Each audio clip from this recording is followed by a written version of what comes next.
Right. ప్రధానంగా ఇప్పుడు జరుగుతున్న ఈ ఆన్‌గోయింగ్ కేసెస్ ఇవి చూస్తుంటే ఫోన్ ట్యాపింగ్ కావచ్చు, ఇటు కాళేశ్వరం ఎంక్వైరీ కావచ్చు. మొత్తం మీద మీ టార్గెట్ కేసీఆర్ ఫ్యామిలీయేనా? కేసీఆర్ ఫ్యామిలీ కాదు, ఆ అవినీతిలో ఎవరికి భాగం ఉంటే వాళ్ళు. అది ఓకే. కేసీఆర్ అయినా, అటెండర్ అయినా, ఎవరైనా. తర్వాత మోదీ అయినా, కాళేశ్వరం మీద నియమించిన రిటైర్డ్ జడ్జి ఎస్, రాగానే కేసీఆర్ నోటీస్ ఇస్తామంటున్నాడు. వాళ్ళు క్లియర్‌గా చెప్తున్నాడు ఆయన. దానికన్నా ముందు కేసీఆర్ గారి స్పీచ్లు విన్నట్టున్నారు ఆయన. ఎందుకంటే కాళేశ్వరం నా కృషి, నా బ్రెయిన్ చైల్డ్, నేనే ఆలోచించి డిజైన్ చేసి కట్టించిన, నా రక్తాన్ని చెమటగా చేసిన అని కేసీఆర్ చెప్పిండు. ఓకే. సో ఇప్పుడు కూడా డిజైన్ చెప్తున్నాడు, కూడా కాదు ఆయన- నేనేమైనా ఇంజనీర్ అంటున్నాడు ఆయన. ఇప్పుడు కన్వీనియంట్గా తప్పించుకుంటున్నాడు. ఇంజనీర్లు చెప్తున్నారు కదా, మేము చెప్పింది ఏడా నడిచింది సార్, మాదే. ఆయన ఇప్పుడు కేసీఆర్ దగ్గర ఒక విపరీతమైన ధోరణి ఉంటుంది, మీకు కూడా భవిష్యత్తు తెలిసే ఉంటుంది.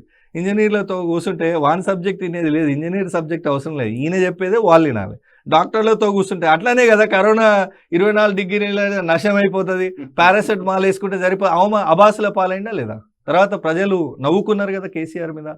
అట్లనే ఎట్లయితే కరోనాను పారాసెటమాల్తో పారదోలుతా అని శబ్దం పట్టుకొని బయటకు వచ్చిండో, అట్లాంటి క్రమంలోనే ఆయనకు కాళేశ్వరం ఐడియా వచ్చి మధ్యలో 3 పంపులు పెట్టి డైరెక్ట్గా తీసుకొచ్చే దాన్ని మధ్యలో 3 పంపులు పెట్టి మొత్తం దీన్ని అంతా రక్తి కట్టించి ఎట్లా అవినీతి చేయాలనో, ఎన్ని బ్యారేజీలు కడితే అంత సంపాదన, అవినీతి, ఆ రకంగా వాళ్ళు ప్లాన్ చేసుకొని చేసిండ్రు. దానిలో కేసీఆర్ గారే స్వయంగా అనేక సందర్భాల్లో నేనే కట్టినా, నా డిజైన్, నా కృషి, నా బ్రెయిన్ చైల్డ్ అని చెప్పిండు. ఆ వీడియోస్ అన్నీ ఉన్నాయి. ఫ్లోర్ ఆఫ్ ద హౌస్ చెప్పిండు, బయట ఎక్కడైనా చెప్తే ఇంకా గాలి మాటలు అనొచ్చు. ఇవాళ తప్పించుకోవడానికి మేమెందుకు చేస్తామండి, మేము డైరెక్షన్ ఇస్తాం, ఇంజనీర్లు చేస్తారు. ఆ ఇంజనీర్లు ఏం చెప్తారు, ఈయన మమ్మల్ని చెప్పనిచ్చింది అప్పుడు రివ్యూ అని పిలిచి ఆయన చెప్పాలనుకున్నది చెప్పిండు. ఆయన వెనకాల ఒక టీం ఉంటుంది, ఇన్ని ప్రాజెక్టులు కడితే మనకి ఇంత మిగులుతున్నాయి అని అనుకుంటే దాని ప్రకారం ఇది బాగానే ఉంది, ఇది కానిచ్చేయండి అని చెప్పి వెళ్ళిపోయినట్టు రివ్యూల నుంచి. ఈ విషయాన్ని కన్ఫెస్ అయిండ్రు. ఎక్కడ వాళ్ళ ఉద్యోగాలు, వాళ్ళ కుటుంబాలను అయితే రోడ్లు వేసుకోలేరు కదా ఇంజనీర్లు. ఉన్న విషయాలు వాస్తవంగా చెప్పాల్సిందే కదా. సో ఇంజనీర్లు చెప్తున్న మాట ప్రకారం కేసీఆర్ ఆయన ఇష్టారీతిన ఈ కాళేశ్వరం ప్రాజెక్ట్ కట్టిండ్రు. సాయిల్కి అంత స్ట్రెంత్ లేదు, ఇక్కడ కట్టలేమని చెప్పిన రోజున కూడా దాన్ని కూడా పట్టించుకోలేదనేది నిర్ధారణ అయింది. Right. What about phone tapping? దాంట్లో గతంలో రేవంత్ రెడ్డి ఫోన్ ట్యాపింగ్ చేశారు కాబట్టి ఇప్పుడు దాంట్లో ఇరికించే ప్రయత్నం, ఒక కక్ష సాధింపుకు పాల్పడుతున్నాడా? ఇప్పుడు మీరు చూస్తుండ్రు, కాళేశ్వరం పర్రెలు వాసింది నిజం, దాని మీద ఎంక్వైరీ, జ్యుడిషియల్ ఎంక్వైరీ జరుగుతుంది.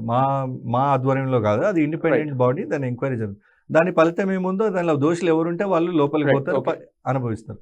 ఫోన్ ట్యాపింగ్ కూడా అంతే. ఒకటి మీరు చెప్పండి, రేవంత్ రెడ్డి గారి ఇంటి చుట్టూ అత్యాధునిక టెక్నాలజీతో కొంత వ్యవస్థను ఏర్పాటు చేసి ఇంట్లో భార్యాభర్తలు, తల్లి కూతుళ్ళు, మామ అల్లుళ్ళు, అన్నదమ్ములు మాట్లాడుకునే మాటలు వినొచ్చా? ఇవన్నీ భార్యాభర్తలు మాట్లాడుకునే బెడ్రూమ్ విషయాలు కూడా విన్నాడు అంటే కేసీఆర్ కుసంస్కారి అనడానికి, నీచమైన రాజకీయం చేసిండు అనడానికి ఇంతకంటే ఏం ఉదాహరణ కావాలి? ఫోన్లో మాట్లాడడం కాదు, ఫోన్లో మాట్లాడిన వింటే ఫోన్ ట్యాపింగ్. ఇదైతే అది ఆ ఫ్రీక్వెన్సీలో, ఆ రేడియస్లో ఉన్న ప్రతి శబ్దాన్ని రికార్డ్ చేస్తుందట. అట్లాంటి టెక్నాలజీని తెచ్చి ఒక ప్రైవేట్ సైన్యాన్ని ఏర్పాటు చేసుకొని, వారికి దగ్గరి వాళ్ళ సోషల్ కాస్ట్కి సంబంధించిన సేమ్ కాస్ట్ వాళ్ళందరినీ పోలరైజ్ చేసి ఒక ప్రైవేట్ సైన్యాన్ని ఏర్పాటు చేసుకొని, కాలకేయ సైన్యంతో ఈరోజు అప్పుడున్న ప్రతిపక్ష నాయకుడు ఉన్న మా రేవంత్ రెడ్డి గారు కానీ, ముఖ్య నాయకులందరినీ కానీ వాళ్ళ ఫోన్లు వినడం, తర్వాత కొన్ని బెడ్రూమ్ల విషయాలు వినడం, ఇట్లాంటి ఒక చిల్లర రాజకీయం కేసీఆర్ గారు చేసిండ్రు. చేసిన దానికి ప్రతిఫలం ఏముందో, కేసీఆర్ గారు డైరెక్షన్ లేకుండా ఒక ఐపీఎస్ ఆఫీసర్ ఈ పని అంతా చేయగలుగుతాడా? మీరు చెప్పండి. యూఆర్ నాట్ ఎ లే మ్యాన్, మీరు సీనియర్ జర్నలిస్ట్, పైనుంచి ఆర్డర్ లేకుండా చెప్పగలం కానీ మామూలుగా ఇన్ జనరల్ గివెన్ సెన్స్ ఒక ఐపీఎస్ ఆఫీసరు ఇంత క్రూరమైన పనులు, ఫోన్ ట్యాపింగ్ వరకు ఏదో చేసిండ అనుకుందాము. అదే కాదు, ఫోన్ ట్యాపింగ్ ద్వారా హీరోల ముచ్చట్లు, కొన్ని సంసారాలు గూల్చి వాళ్ళ ఆడియో టేబుల్ తీసుకుపోయి ఇచ్చి ఇన్ని డబ్బులు ఇవ్వమని డిమాండ్ చేస్తే ఏం చేసుకుంటావు చేసుకోపోమని వాళ్ళు అంటే వీళ్ళు ఏ రకమైనటువంటి ఆకృత్యాలు, అవినీతి, దోపిడీ, బిజినెస్ మ్యాన్ల ఫోన్ ట్యాప్ చేసి నీది ఆ డీలింగ్ ఉంది కదా, అలా మాకు ఈ పర్సంటేజ్ రావాలని చెప్పడం. సో లేకపోతే నువ్వు ఇక్కడ ఆల్రెడీ కొన్ని విషయాలు చాలా ఓపెన్గా, లిక్కర్ స్కామ్ విషయంలో నువ్వు ఇక్కడ అసలు వ్యాపారమే చేయలేవని వార్నింగ్ ఇచ్చింది మేడం కవిత గారు అని చెప్పి వాడు కన్ఫెస్ అయ్యిండు. అంటే అది రికార్డెడ్ కోర్టు దీంట్లో ఉన్నాయి ఇవన్నీ కూడా. సో కాదేది అవినీతికి అనర్హం అన్నట్టు వాళ్ళ ఒకటి మా వ్యక్తిగత సమాచారం దొంగలించడం అనేది క్రైమ్, ఫోన్ ట్యాపింగ్ చేసి మన ప్రైవసీకి భంగం కలిగించడం అనేది క్రైమ్, ఫోన్ ట్యాపింగ్ని అడ్డం పెట్టుకొని మొగుడు పిల్లలు మాట్లాడుకునే సంసారం ముచ్చట్లు కూడా వినేటువంటి దిగజాడు చేయడం అనేది క్రైమే కాదు. సమాజంలో రాళ్లతో అదే పూర్వకాలంలో అయితే, అంటే ఒక్క క్షణం మనం ప్రజాస్వామ్యంలో ఉన్నామని పక్కకు పెడితే, ఇది పూర్వకాలంలో ఎవరైనా చేస్తే రాళ్లతో కొట్టి ఊరవతలకి సాగనం పెట్టేవాళ్ళు. అట్లాంటి పని చేసిండు కేసీఆర్ గారు అండ్ టీం, అందులో ఎవరుంటే వాళ్ళు చేసిండ్రు. తర్వాత ఆబ్వియస్ మీకు తెలుసు, అందరికి ఫోన్లు చేసి బెదిరించి వాళ్ళ సంభాషణలన్నీ విని దాని ద్వారా ఎక్స్టార్షన్ చేశారు. అంటే తెలంగాణను పాలించమనే అవకాశం ఇస్తే ఒకటి సంసారం ముచ్చట్లు విన్నావు, ఫోన్లు ట్యాప్ చేసినావు, డీల్స్ అన్ని ట్రేస్ చేసి వాటన్నిటి నుంచి కూడా ఎక్స్టార్షన్ చేసినావు. ఇక మరి దారి దోపిడీ దారుల కంటే అన్యాయం అయిపోయింది కదా తెలంగాణ. ఎట్లా చూస్తున్నారు ఫోన్ ట్యాపింగ్ కేసు ఫైనల్ ఎట్లా చూస్తున్నారు? అది ఇవాళ సిపి గారు స్టేట్మెంట్ ఇచ్చినట్టున్నారు, హైదరాబాద్ సిపి గారు ప్రభాకర్ రావు గారు, who is the king pin for the master for all the fraud.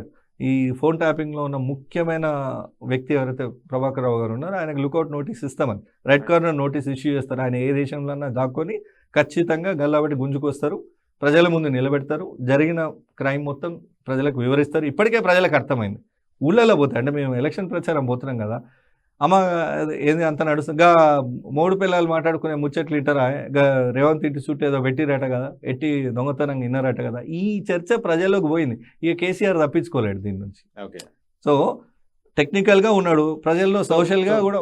ఫైనల్గా ట్యాపింగ్లో కేసీఆర్ టార్గెట్ కాదు, అసలు కల్ప్రిట్ కేసీఆర్ అన్నారు కదా, కేసీఆర్ తప్పించుకోలేడని. కేసీఆర్ తప్పించుకోలేడు అంటే కేసీఆర్ ఆదేశాలు లేకుండా ఇవన్నీ జరగలేదని క్లియర్గా అర్థమవుతుంది కదా. నేను అందుకే మిమ్మల్ని ఇందాకన్నా, ఇప్పుడు ఒక ఐపీఎస్ ఆఫీసర్ ధైర్యంగా ఇవన్నీ చేయలేడు, పైన ఎవరో బాస్ చెప్తే తప్ప. మీకు తెలుసు వాళ్ళకి కొన్ని లిమిటేషన్స్ ఉంటాయి.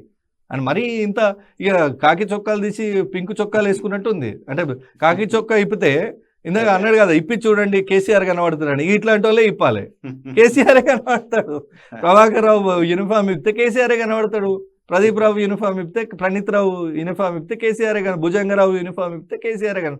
వాళ్ళు మొత్తం పింకును మొత్తం ఆవాహనం చేసుకొని మొత్తం రాసుకొని పైనకెళ్ళి యూనిఫామ్ వేసుకొని తిరిగి ఇన్ని రోజులు. ఈ విషయం మేము ప్రభుత్వంలోకి మీరు దయచేసి మీరు ఇది ఆలోచించండి, తెలంగాణ ప్రజలు కూడా ఆలోచించారు. మేము అధికారంలో రాకపోతే ఈ తతంగం అంతా బయటకు వచ్చేదా? ఇంకా నడుస్తూనే ఉంటుండే కదా. నడుస్తుందని కూడా ఎవరు తెలిసేది కాదు. రైట్, నేను కూడా అదే అంటున్నా. సో కాబట్టి ఎవరైతే తప్పు చేసిండ్రో, కేసీఆర్ తాబేదారులుగా తొత్తులుగా పనిచేసారో వాళ్ళ మీద ఖచ్చితంగా చట్ట ప్రకారం చర్యలు ఉంటాయి. ఇదే మాకేం ఎవరి మీద వ్యక్తిగత గ్రేడ్స్ లేదు, మాకేమి ఇది పొలం గేటు పంచాయతీ కాదు. ఖచ్చితంగా చర్యలు ఉంటాయి. ఎవరైనా కానీ అది కేసీఆర్ ఉండకపోతే ఆయన టచ్ చేయరు, పోలీసులు ఎందుకు టచ్ చేస్తారు? ఇప్పుడు వాళ్ళు చేసిన తప్పు మళ్ళీ మా డిపార్ట్మెంట్ చేయదు కదా, అంటే మా ప్రభుత్వ హయాంలో నడుస్తున్న పోలీసు వ్యవస్థ మీరు చూస్తున్నారు. చాలా డైనమిక్ ఆఫీసర్స్ని సిపిలుగా ఎస్పీలుగా మీరు చూస్తున్నారు. ప్రజలకు ఆల్రెడీ మంత్రులందరి మీద రేవంత్ చేయిస్తున్నాడు అని చెప్పి కూడా టాక్ నడుస్తుంది కదా. ఎవరు కేటీఆర్ అంటున్నాడు మొత్తం ప్రతి మంత్రి మీద ఫోన్ ట్యాపింగ్ చేస్తున్నాడు. ఇప్పుడు ఆయన చేసినవి మేము చేయాలని కోరుకుంటున్నట్టున్నాడు కేటీఆర్ గారు చేపించిన ఇవన్నీ వస్తున్నాయి కదా బయటికి, మీరు అన్నీ వింటున్నారు కదా, ఇంకా చూస్తున్నారు కదా మీడియా కథనాలలో. హీరోయిన్ల ఫోన్లు, ఎస్పెషల్లీ హీరోయిన్ల ఫోన్లు ట్యాపింగ్ ఎందుకు చేయించాల్సి వచ్చింది? దానికి ఏదో ఒక రోజు ఈ వ్యవస్థ నడిపిన వాళ్ళు ఖచ్చితంగా సంజాయిషించుకోవాల్సి వస్తుంది. సొంత పార్టీలో మంత్రుల మీద, కొంతమంది ఎమ్మెల్యేల మీద కూడా వాళ్ళు వాళ్ళ ఓన్ పార్టీ, ఇప్పుడు సరే ప్రతిపక్ష పార్టీగా రాజకీయాలకు మమ్మల్ని ఎదుర్కోవడానికి ఇవన్నీ వాడుకున్నారు అంటే ఒక ఎత్తు. సొంత పార్టీ మంత్రుల మీద, సొంత ప్రభుత్వంలో ఉన్న మంత్రుల మీద, సొంత పార్టీ ఎమ్మెల్యేలు, ఎమ్మెల్సీలు, పార్టీ జిల్లా అధ్యక్షులు, ముఖ్యమైన కార్పొరేషన్ చైర్మన్లు అందరి మీద, వాళ్ళ కుటుంబ సభ్యుల మీద కూడా నిఘా పెట్టినామని కన్ఫెస్ అయినారు వాళ్ళు. ఇంకా ఆయన ఇంకా కూడా వచ్చి ఏ ముఖం పెట్టుకొని మాట్లాడతారు? ఇట్లాంటి విషయాలు అవాయిడ్ చేస్తే కొంత హుందాగా ఉంటుంది కేటీఆర్ గారు. అది ఏమంటారు, ఒక మాట అని 10 మాటలు అనిపించుకున్నట్టు ఉంటుంది ఇప్పుడు ఇట్లాంటి ముచ్చట్లు చెప్తే.